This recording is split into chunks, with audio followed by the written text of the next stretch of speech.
In the ancient civilizations of Mesopotamia, between the fertile valleys of the Tigris and Euphrates rivers, a complex religious and social system emerged that would profoundly shape the lives of countless women for over 2 millennia. Among the most misunderstood aspects of this ancient world was the institution of sacred prostitution, a practice that bound young women to temples and service to various deities, particularly the goddess Inanna. These women, known by various titles such as Natatu, Kadishtu, or Kazurdu, found themselves in a paradoxical position, revered as sacred vessels of divine power, yet stripped of fundamental human freedoms, including the right to marry and establish families of their own. The practice of dedicating women to temple service originated in the earliest periods of Mesopotamian civilization, emerging as early as the 3rd millennium BCE. Archaeological evidence and cuneiform texts reveal that this institution was not merely a peripheral religious custom, but a central component of the economic, social, and spiritual fabric of ancient Mesopotamian society. The Code of Hammurabi, dating to approximately 1750 BCE, contains specific provisions regarding these sacred women, indicating the legal recognition and regulation of their status within society. The recruitment of temple women typically occurred through several mechanisms, each reflecting different aspects of Mesopotamian social structure and religious belief. Many young girls were dedicated to temple service by their families, often as a form of religious devotion or as a means of ensuring divine favor for the household. In some cases, families facing economic hardship would offer daughters to the temple as a form of insurance, believing that the girl would be provided for while simultaneously bringing blessings upon the family. Other women entered temple service voluntarily, viewing it as a path to spiritual fulfillment or social status within the religious hierarchy. The process of initiation into temple service was elaborate and irreversible. Young girls, often between the ages of 10 and 15, underwent extensive purification rituals that symbolically transformed them from ordinary mortals into sacred beings. These ceremonies included ritual bathing, the donning of special garments, and the recitation of sacred vows that bound them to lifelong service. The initiation process served multiple purposes. It marked the girl's transition from family member to temple property, established her new identity within the religious community, and created a psychological barrier that made return to ordinary life nearly impossible. Once initiated, these women found themselves occupying a unique position within Mesopotamian society. They were simultaneously elevated above ordinary women due to their sacred status and constrained by numerous restrictions that governed every aspect of their lives. The temples in which they served functioned as complex institutions that combined religious, economic, and social functions. These establishments were not merely places of worship, but operated as major economic centers, controlling vast agricultural estates, engaging in trade, and providing various services to the community. The daily lives of temple women varied considerably depending on their rank, the specific temple in which they served, and the particular deity they were dedicated to. Higher-ranking women, such as the priestess or Natatu, might hold positions of considerable authority within the temple hierarchy, overseeing religious ceremonies, managing temple finances, or supervising other temple personnel. These women often received education in reading, writing, and accounting, skills that were rare among women in the general population and that enabled them to perform complex administrative duties.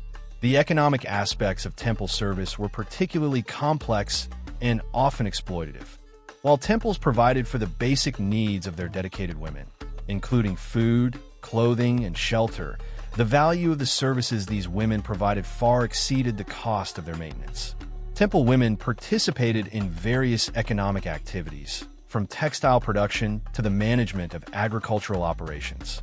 Their labor contributed significantly to the wealth and power of the temple institutions, yet they received no direct compensation for their work beyond their basic sustenance. The religious duties of temple women encompassed a wide range of activities, from participating in daily worship rituals to serving as intermediaries between the divine and mortal realms. Many were trained in sacred music, dance, and poetry, skills essential for the elaborate religious ceremonies that marked the Mesopotamian calendar. Some possessed specialized knowledge of divination, healing, or other esoteric practices that made them valuable consultants for both ordinary citizens and political leaders. However, the aspect of temple service that has drawn the most historical attention and controversy was the practice of sacred prostitution.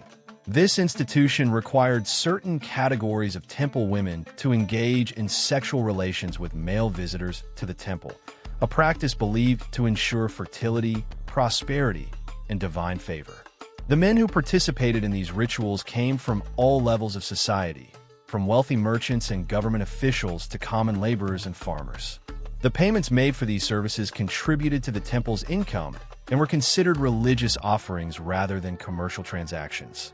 The psychological and emotional impact of this system on the women involved was profound and lasting. From a young age, these girls learned that their bodies were not their own, but belonged to the goddess they served. They were taught to view sexual service as a sacred duty rather than a personal choice, and any resistance or reluctance was interpreted as impiety or rebellion against divine will. The constant presence of temple supervisors and the rigid structure of temple life left little room for personal autonomy or individual expression. The prohibition against marriage represented one of the most significant restrictions placed upon temple women in ancient Mesopotamia. This ban was not merely a practical consideration, but was deeply rooted in theological and social concepts that viewed these women as the exclusive property of the deities they served. The goddess Inanna, in particular, was considered a jealous deity who demanded the complete devotion of her servants. Marriage to a mortal man would have constituted a form of spiritual adultery, dividing the woman's loyalty between her divine mistress and her earthly husband. This enforced celibacy in terms of marriage created a profound psychological burden for many temple women.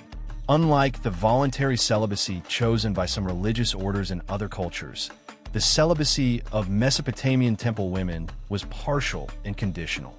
While they were forbidden from forming permanent emotional bonds with men, they were simultaneously required to engage in intimate relations with numerous strangers as part of their religious duties. This contradiction created a unique form of emotional isolation that distinguished their experience from that of other religious women in the ancient world. The social implications of this marriage prohibition extended far beyond the individual women affected. In Mesopotamian society, marriage and motherhood were considered the primary sources of female identity and social status. Women who could not marry were effectively excluded from the normal social hierarchy and found themselves in a liminal space between the sacred and profane worlds. This exclusion was both a source of power and vulnerability, as temple women commanded respect for their sacred status, while simultaneously being marginalized from the primary social institutions that defined women's lives. The temple hierarchy itself provided an alternative social structure for these women, with its own ranks, privileges, and opportunities for advancement. Senior temple women could achieve positions of considerable authority and influence, overseeing younger initiates, managing temple resources, and serving as advisors to political and religious leaders. However, this alternative social structure was entirely contained within the temple system and offered no path back to ordinary society. The daily routines of temple women were carefully regulated and supervised to ensure their continued dedication to their religious duties. Morning rituals typically began before dawn with purification ceremonies, prayers, and offerings to the deity. These early hours were considered the most sacred time of day, when the boundary between the divine and mortal worlds was thinnest. The women would bathe in sacred pools, anoint themselves with special oils, and don ceremonial garments that marked their status as divine servants. Educational activities formed an important component of temple life for many of these women. Literacy was essential for those who would serve in administrative capacities, and the temples maintained schools where women learned to read and write cuneiform script. This education extended beyond basic literacy to include instruction in mathematics, accounting, law, and religious texts. Some temple women became accomplished scholars, contributing to the preservation and transmission of Mesopotamian knowledge and culture. The artistic and cultural contributions of temple women were substantial and often overlooked in historical accounts that focus primarily on their sexual services. Many were trained as musicians, singers, and dancers, skills that were essential for religious ceremonies and festivals. The elaborate musical compositions and choreographed performances that accompanied Mesopotamian religious observances required years of training and practice. Some temple women became renowned for their artistic abilities and were sought after for performances at important religious and political events. The medical and healing practices associated with temples also provided opportunities for specialized service. Many temple women served as healers, using both practical medical knowledge and spiritual techniques to treat illness and injury. The goddess Inanna was associated with both love and war, fertility and death, making her temples natural centers for healing arts. Women trained in these practices often developed extensive knowledge of herbs, surgical techniques, and psychological healing methods. The economic exploitation inherent in the temple system becomes apparent when examining the distribution of wealth generated by these institutions. While temples accumulated enormous riches through the services of their dedicated women, the women themselves received only basic sustenance and housing. The profits from their labor, whether in textile production, agricultural management, or sacred prostitution, flowed to the temple hierarchy and ultimately to the political and religious elite who controlled these institutions. The legal status of temple women was complex and varied according to their specific roles and the particular temple in which they served. Some categories of temple women retained certain property rights and could inherit or bequeath personal possessions. Others were considered complete property of the temple and had no legal standing independent of their religious institution. The Code of Hammurabi and other legal texts provide detailed regulations governing the treatment of temple women, indicating both their importance to society and their vulnerability to exploitation. The psychological coping mechanisms developed by these women reveal both human resilience and the profound impact of institutional oppression. Many found meaning and identity in their religious roles, genuinely believing in the spiritual significance of their service. The community of women within the temple provided emotional support and solidarity that helped individuals survive the hardships of their situation. Some developed close friendships that lasted throughout their lives, creating substitute family relationships to replace those denied by their unmarried status.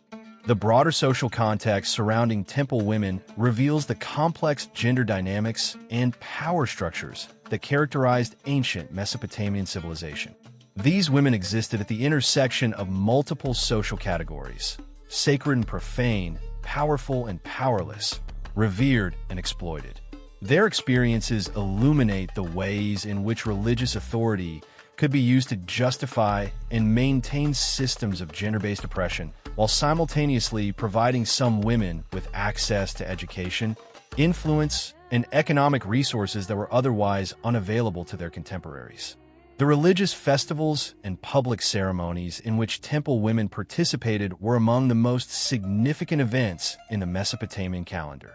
These occasions brought together all levels of society and reinforced the central role of religion in maintaining social order. The New Year festival, for example, involved elaborate reenactments of creation myths in which temple women played crucial roles as representatives of various deities. These performances were both religious dramas and political theater, demonstrating the divine approval of existing social hierarchies and power structures. The international dimensions of temple service become evident when examining the diplomatic and trade relationships between Mesopotamian city-states and foreign powers. Temple women sometimes served as gifts or diplomatic tokens, sent to foreign temples to cement alliances or demonstrate submission. These transfers separated women from their communities and support networks, placing them in even more vulnerable positions than those who remained in their native temples. The gradual decline of the sacred prostitution system occurred over many centuries and resulted from a combination of religious, political, and social factors. The rise of monotheistic religions, particularly Judaism and later Christianity, challenged the theological foundations of sacred prostitution. These new religious movements condemned the practice as immoral and idolatrous, gradually undermining its social acceptance and legal protection. Additionally, changes in political structures and economic systems reduced the power and wealth of traditional temples, making the maintenance of large numbers of dedicated women less economically viable. The Persian conquest of Mesopotamia in the 6th century BCE marked a turning point in the status of temple women. The Persian administrative system, while tolerant of local religious practices, imposed new forms of taxation and regulation that affected temple operations. The Greek conquest under Alexander the Great and subsequent Hellenistic rule further transformed Mesopotamian society, introducing new cultural values that were often incompatible with traditional temple practices. Archaeological evidence provides important insights into the daily lives of temple women that are not available through textual sources alone. Excavations at major temple sites have revealed living quarters, workshops, and ceremonial spaces that illuminate the material conditions of temple life. Personal items such as jewelry, cosmetics, and musical instruments found in these contexts suggest that temple women maintained some degree of individual identity and personal expression despite their institutional constraints. The long-term consequences of the temple system extended far beyond the lives of individual women to influence broader patterns of gender relations and religious practice throughout the ancient Near East. The model of sacred prostitution spread to other cultures and regions, appearing in various forms in Greece, Rome, and other Mediterranean civilizations. The association between sexuality and religious experience that characterized these practices continued to influence religious thought and practice for centuries after the decline of the original Mesopotamian institutions. Modern scholarly interpretation of temple women has evolved significantly as historians and archaeologists have developed more sophisticated understandings of ancient societies and gender relations. Earlier scholarship often romanticized or sensationalized these practices, focusing primarily on their exotic or titillating aspects while ignoring the human cost of the system. Contemporary research emphasizes the agency and resistance of individual women within oppressive structures, while acknowledging the real constraints and suffering they experienced. The legacy of Mesopotamian temple women serves as a powerful reminder of the ways in which religious authority has been used throughout history to justify the exploitation of vulnerable populations. Their experiences illustrate the complex relationships between spirituality and sexuality, individual agency and institutional power, cultural tradition, and human rights. Understanding their stories requires careful attention to both the historical context in which they lived and the contemporary perspectives through which we interpret their experiences. The institution of sacred prostitution in ancient Mesopotamia ultimately represents one of the most complex and controversial aspects of ancient religious practice. While these women occupied positions of religious significance and sometimes achieved considerable influence within temple hierarchies, they did so within a system that fundamentally denied their autonomy and treated their bodies as commodities. Their lives challenge us to consider the ways in which religious and cultural traditions can both elevate and oppress, provide meaning and impose suffering, create community and enforce isolation. The careful study of their experiences contributes to our understanding of both ancient civilizations and the ongoing struggle for human dignity and freedom.